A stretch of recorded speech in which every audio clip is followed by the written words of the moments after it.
Dans ce podcast, je voudrais te partager l'un des concepts, l'une des techniques, l'une des approches qui a eu le plus d'impact dans toute ma vie. Cette approche et cette pratique, c'est la communication non violente, qui a été mise à jour par Marshall Rosenberg. Alors, cette pratique, elle est assez clivante, parce qu'il y a des personnes qui l'adorent, voire même qui la vénèrent, et puis d'autres qui considèrent que c'est juste bullshit ou un truc de bisounours.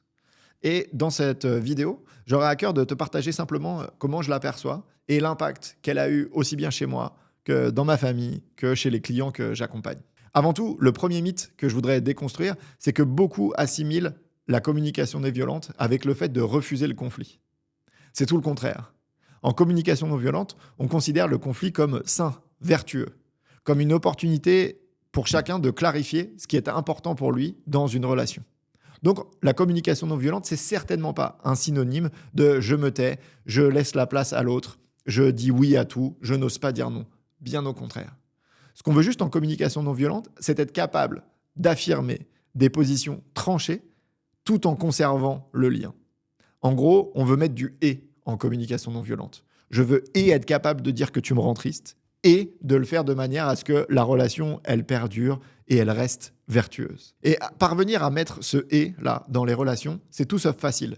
Beaucoup considèrent que la CNV, c'est un truc un peu bateau qu'on fait dans les off-site d'entreprise en parlant une demi-journée à 40 personnes et puis voilà, les gens sont contents, on gère un peu mieux nos émotions. Certainement pas. La communication non violente, quand on la pratique parfaitement, pour moi, c'est une forme d'art. C'est une manière différente d'être en lien aux autres. Et ça implique des compétences qui sont difficiles à maîtriser, que d'ailleurs peu d'humains parviennent à maîtriser correctement. Parmi ces compétences, on peut évidemment citer la capacité à conscientiser nos émotions, discerner le besoin sur lequel elles nous renseignent, être capable d'être dans une posture d'écoute profonde et respectueuse et empathique des besoins des autres, être capable de s'engager dans des conversations qui nous permettent de trouver des stratégies pour nourrir nos besoins respectifs. Tout ça, dans mon monde, c'est pas facile.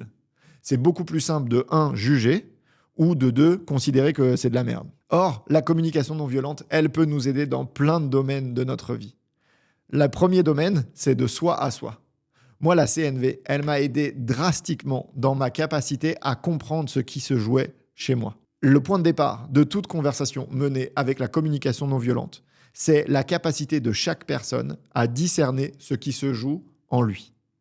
C'est-à-dire que je dois être capable de prendre conscience de quelles émotions génèrent la situation qu'on est en train de traverser. Dès lors que je suis capable de percevoir une émotion, je vais être capable de dissocier quel est le besoin qui est sous-jacent à cette émotion. Et ce besoin, je vais être capable de l'exprimer à l'autre pour qu'il comprenne comment je vis. Et donc, ça change la manière dont je vis les situations. Plutôt que de dire « tu me saoules, ça me fait chier, j'en ai marre », je vais être capable de dire « ok, là je me sens triste. Tiens, qu'est-ce qui fait que je me sens triste ? Je me sens triste parce que j'ai un besoin de considération qui n'est pas nourri. Ça change quand même significativement la manière dont on peut être en lien aux autres. Donc le premier domaine, c'est de soi à soi. Et puis bien sûr, l'autre domaine, c'est avec les autres. Pour moi, c'est incroyable ce que ça a changé. Un des exemples, c'est dans ma relation de couple. Beaucoup de nos échanges sont sur la base de la communication non violente et ça m'a permis de comprendre énormément de choses dans la manière dont mon épouse, elle vivait certaines situations dès lors qu'elle était capable de me l'exprimer à travers le prisme de ses besoins. Idem quand j'étais capable de faire de même. Et puis ça a été aussi très impactant dans la relation avec mes filles. Je les entraîne le plus tôt possible à chercher à développer cette compétence de discerner leurs émotions et leurs besoins dans une situation, qui pour moi est une compétence qui va leur servir toute leur vie. Ok, donc ça c'est bien beau, ce sont des belles injonctions, des belles intentions, mais comment on fait concrètement ? Eh bien moi c'est ça que je trouve magique dans la communication non violente, c'est qu'elle repose toujours sur 4 étapes d'une simplicité absolue. Bon évidemment c'est facile de les comprendre, c'est un peu plus difficile de les mettre en place. Ça me rappelle cette métaphore. Quand j'ai appris le poker, on disait toujours 5 minutes pour apprendre et toute une vie pour maîtriser. Je pense que c'est la même chose en communication non violente. Vous allez le voir là, dans les 5 prochaines minutes, si je fais correctement le job, vous devriez être capable de comprendre assez précisément comment on structure une conversation en suivant le prisme de la communication non violente. Ces 4 étapes, ce sont toujours les mêmes. Ce sont toujours observation, sentiment, besoin et demande. On a toujours cet acronyme-là pour s'en rappeler, OSBD. Moi, c'est quelque chose que j'utilise tout le temps. Tiens, si je devais le faire en OSBD, à quoi ça ressemblerait? Si tu devais me le faire en OSBD, comment tu me le dirais, etc.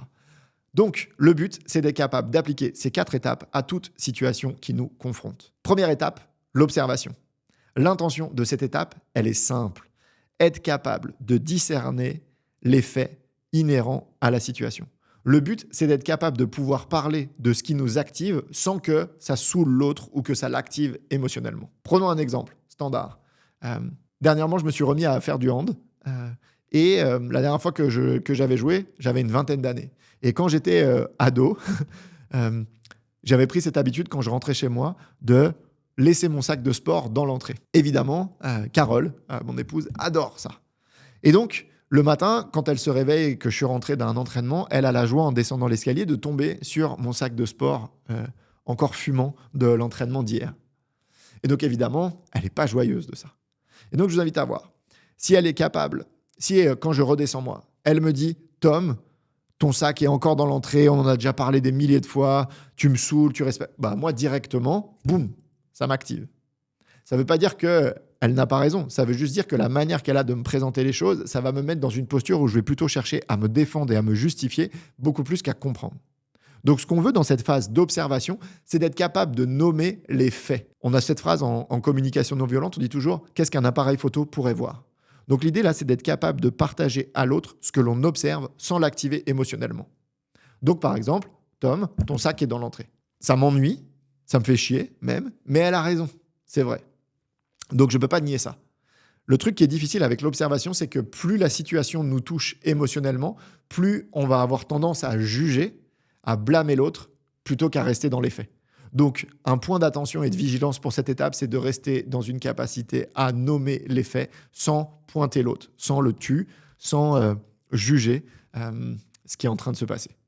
Donc ça, c'est pour la phase d'observation. Une fois qu'on a fait ça, on a permis à l'autre de comprendre ce dont on voulait parler sans que ça l'active émotionnellement. Dès lors, on va être capable de lui partager l'émotion que génère la situation de laquelle on veut parler. Donc là, ça implique une compétence assez folle qui est, on veut avoir beaucoup de nuances et de finesse dans le discernement de l'émotion que ça génère. Pour la plupart d'entre nous, le biais, c'est que nos émotions, elles vont de « je suis content » à « je suis triste ». Je pense que notre condition d'être humain, elle nous invite à quand même plus de nuances sur le spectre des émotions que l'on peut utiliser. Donc l'idée là, c'est plus on est précis, plus on va permettre à l'autre de comprendre comment on se sent. Et là, l'idée, c'est ce qui est puissant selon moi dans le fait de partager des émotions, c'est qu'on peut être très clair, très cash, sans pour autant juger l'autre. Prenons un exemple. Il n'y a pas longtemps, j'ai un ami à qui je confie quelque chose sur un de nos autres amis respectifs et je lui dis s'il te plaît, ne lui en parle pas avant, je voudrais lui en parler moi de vive voix. Et ce troisième ami-là m'appelle en me disant tiens, on m'a dit que blablabla, etc. Et donc là, ce que je fais, c'est que je prends mon téléphone et j'appelle ce pote à qui j'avais demandé de ne pas lui en parler et je lui dis tu as appelé notre pote alors que je t'avais demandé de ne pas le faire. Point. Observation. Dès lors, je vais nommer l'émotion. Et là, dans cette émotion, on ne veut certainement pas nuancer. On ne veut pas chercher à préserver l'autre, mais on veut être capable d'être cash sans le juger. Et donc, je vais lui dire, je me sens trahi par ce qui vient de se passer. C'est des mots qui sont forts. Je ne suis pas en train de lui dire, ah, ça m'a un peu saoulé ou c'est pas cool. Non, je me sens trahi par ce qui s'est passé. Mais par contre, je me sens trahi, c'est pas questionnable par lui. Et je ne le juge pas, je ne le blâme pas avec un tu assez violent. Je ne dis pas, t'es un con, t'es un enfoiré, etc., qui risque de l'activer émotionnellement. Je suis capable de lui dire, je me sens trahi par ce qui vient de se passer. Une fois qu'on a fait ça, c'est la deuxième étape, celle de l'émotion. On va pouvoir arriver à l'étape qui est pour moi la plus importante, la plus clé, qui est l'expression de nos besoins. Pour moi, toutes les conversations conflictuelles doivent nous inviter à être capables de discuter au niveau des besoins. Tant qu'on discute des faits, chacun de nous peut avoir raison, dans sa réalité. Dès lors qu'on est capable de descendre au niveau des besoins, il y a des possibilités nouvelles qui s'ouvrent et sur lesquelles on va pouvoir capitaliser. Donc, il y a cette règle-là pour être capable de comprendre les besoins. Les émotions sont des informations, des indicateurs de nos besoins. Une émotion agréable, elle est le signe d'un besoin qui est comblé chez nous. Une émotion agréable, la joie, la gratitude, la fierté, la reconnaissance, tout ça, toutes ces émotions agréables témoignent d'un besoin qui est important pour nous. Et puis, il y a les émotions désagréables. la colère, la rancune, la tristesse. Celle-ci, elle renseigne sur un besoin qui est menacé ou qui n'est pas comblé. Donc, savoir discerner ces émotions, c'est comprendre le besoin sur lequel elles nous renseignent. Beaucoup d'humains considèrent que gérer ces émotions, c'est les mettre sous le tapis, comme ça elles ne nous embêtent pas. Ah, pour moi, c'est se priver d'une part de compréhension de ce qui se joue pour nous qui est trop importante, trop précieuse. Donc, gérer ces émotions, c'est mettre de la curiosité. Être curieux de nos émotions. Qu'est-ce qui fait que je me sens triste? Quel est le besoin qui m'amène à ressentir de la colère? Et ce besoin, dès lors qu'on l'a identifié, eh ben, on veut le partager à l'autre. Donc, si je reprends l'exemple de mon ami, tu as appelé notre pote alors qu'on s'était mis d'accord que tu ne le ferais pas. Face à ça, moi, je me sens trahi. Et je me sens trahi parce que j'ai un besoin de confiance dans la relation qu'on a tous les deux qui s'est effondrée avec ce que tu as fait. Et donc, pour moi, là, vous voyez, je suis capable d'expliquer à l'autre ce qu'est mon besoin.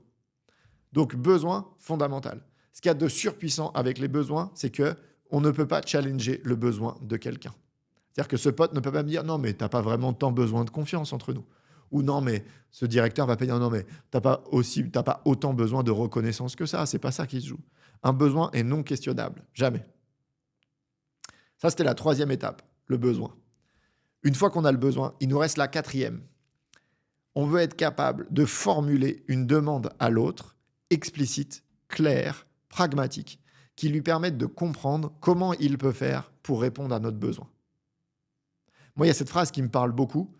Un besoin sans demande, c'est une plainte. J'imagine que tu as déjà connu ce pote ou cet ami qui dit « Ah, mais j'ai besoin que tu m'écoutes » ou « J'ai besoin que tu fasses attention à moi ». Ouais, mais le problème, c'est qu'il y a 1 milliard de manières de faire plus attention à toi. Donc, j'ai besoin que tu m'aides pour comprendre comment je peux faire pour te donner la sensation que je fais attention à toi. Donc, ça veut dire que nous sommes responsables d'expliquer aux autres comment ils doivent faire pour prendre soin de nos besoins. Pour moi, c'est probablement l'un des drames les plus forts dans les relations, c'est qu'on a la conviction que parce que les gens nous connaissent, ils savent comment ils peuvent faire pour prendre soin de nos besoins. Spoil alerte, c'est faux. Regardons nos relations de couple, c'est souvent le cas. Parce que je vis avec Carole depuis 20 ans, elle sait exactement comment elle doit faire pour répondre à mon besoin de reconnaissance. C'est faux. Elle a besoin que je lui dise encore aujourd'hui, parce que ça change en fonction de nos contextes, etc. Donc la demande, c'est la responsabilité de la personne qui émet un besoin et qui lui dit « Voilà comment tu peux t'y prendre ». Donc par exemple, j'en sais rien, moi je prends un exemple. Ok, je demande une augmentation, ça fait 6 mois que je la demande, j'ai toujours pas de nouvelles. Face à ça, je me sens sceptique et je me sens peu confiant parce que j'ai un besoin de transparence sur l'avancée du processus. Ma demande, ce serait, est-ce que tu es d'accord pour que chaque semaine, tu m'envoies un email le lundi matin pour m'indiquer où on en est de mon processus d'augmentation, qu'il y ait eu des nouvelles ou pas? Est-ce que ça, c'est acceptable pour toi? Et là, on permet à la personne de comprendre, ah ok, donc si je fais ça, je réponds à ton besoin de transparence. Exactement. Et dès lors, responsabilité à l'autre de déterminer si oui ou non, c'est une demande qui est acceptable pour lui.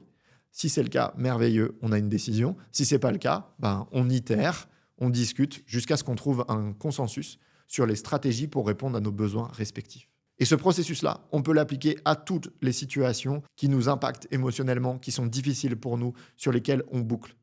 Je ne pourrais plus compter le nombre de clients avec qui j'ai utilisé ce processus et auprès de qui ça a amené énormément de clarté sur « Ah ouais, en fait, c'est ça. J'avais juste un besoin de sécurité. » Ou « Ah oui, en fait, je me sens triste parce que j'ai un besoin de lien là qui n'est pas comblé avec ma fille. » Et ok, c'est quoi la demande que l'on pourrait faire? Et ça enchaîne. Donc vraiment, la CNV, c'est une machine à décoder des situations complexes à travers le prisme de nos émotions et de nos besoins. La compétence à développer, c'est d'être capable d'avoir cette curiosité envers ce qui se passe en nous pour être capable de le nommer précisément et de permettre à l'autre de comprendre ce qui se joue. Je suis convaincu que si plus d'humains sur cette planète maîtrisaient ces compétences, le monde serait un espace plus cool à vivre. Je suis convaincu aussi que ce sont des compétences qui auraient de la valeur à être enseignées à l'école. Parce que c'est un muscle. Plus on a l'habitude de côtoyer nos émotions, plus c'est facile de les nommer, plus c'est facile de discerner le besoin, plus c'est facile de les exprimer aux autres. Alors si ça fait du sens pour toi, je ne peux que t'inviter à explorer ce monde incroyable de la communication non violente. Et si je devais avoir une recommandation, si tu voulais aller plus loin, c'est clairement, moi j'ai eu la chance d'être formé par Thomas Dansembourg, qui est probablement l'un des pontes de, de la CNV en francophonie. Et je peux que t'inviter à te rapprocher de ces formations qui sont d'une qualité incroyable.